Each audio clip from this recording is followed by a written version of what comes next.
Спустился дождь на Ирийский сад водяными нитями с неба, и в тех струях появилась Макошь, повелительница судьбы. Она нити придет, в клубок их сматывает.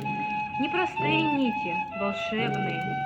Из тех нитей сплетается наша жизнь, от завязки рождения и до конца, до последней развязки, смерти. А помощницы, доля с недолею, на тех нитях не глядя завязывают узелочки. На счастье, на горе ли, только Макоши это ведомо. Даже боги пред ней склоняются, как и все не подчиняются тем невидимым нитям Макоши.